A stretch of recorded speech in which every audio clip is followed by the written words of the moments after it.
दोस्तों बात करने वाले हैं धन लक्ष्मी स्टॉक के बारे में। देखो स्टॉक के बारे में ना दो सबसे इंपॉर्टेंट चीज यहां पे बताने वाला हूं। एक तो स्टॉक के रिटर्न के बारे में और दूसरा स्टॉक के होल्डिंग पैटर्न के बारे में। देखो दोनों ही चीज काफी ज्यादा जरूरी होती है।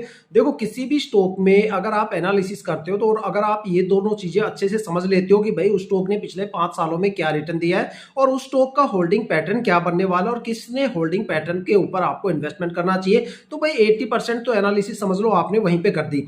ठीक है, देखो किसी भी स्टॉक के अंदर जो मैं यहाँ पे जिस स्टॉक में इन्वेस्ट करता हूँ वहां पे मैं जो होल्डिंग पैटर्न है वो 50% तो देखता ही देखता हूँ।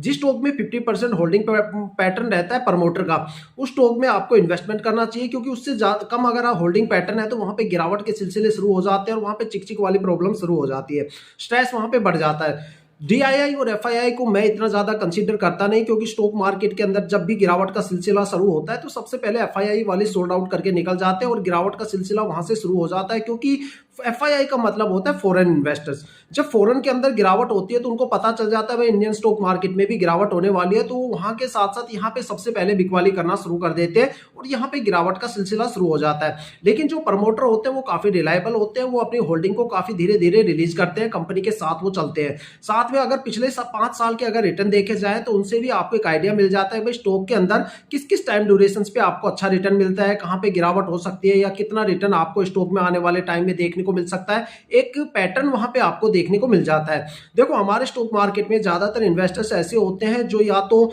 बेसिक फंडामेंटल देख के स्टॉक में कूद जाते हैं या फिर दूसरों के फॉलो करने के बाद वो सुगेशंस के ऊपर वो स्टॉक मार्केट में ट्रेड ले लेते हैं और वहां पे फिर बाद में वो रिटर्न को लेके वहां पे स्ट्रेस में रहते हैं, या फिर वो देखते हैं कि भाई होल्डिंग पैटर्न में प्रमोटर धीरे धीरे होल्डिंग निकाल रहे हैं। ठीक है, तो ये काफी ज्यादा चीजें आ जाती है, तो वो सारी चीजें यहाँ पे मैं क्लियर करने वाला हूँ। सबसे पहले स्टॉक की मैं 5 साल के रिटर्न के बेस पे एक छोटी सी चीज बता देता हूँ। ये जो स्टॉक है लॉन्ग टर्म में काफी ज्यादा प्रॉफिटेबल है। शॉर्ट टर्म में 2 टाइम ड्यूरेशन है जहां पे आपको अच्छा खासा रिटर्न देखने को मिल सकता है, 1 महीने की होल्डिंग और 3 महीने की होल्डिंग। थोड़ा डिटेल में बताया जाए तो पिछले 1 वीक के अंदर स्टॉक ने 1.5% की गिरावट दर्ज की है। 1 मंथ में स्टॉक ने 31% से ज्यादा का रिटर्न दिया है। 3 महीने में स्टॉक ने 10.28% का रिटर्न दिया है। 6 महीने में स्टॉक ने में 5.5% की गिरावट दर्ज हुई है। 9 मंथ में स्टॉक ने 0.26% की गिरावट की है।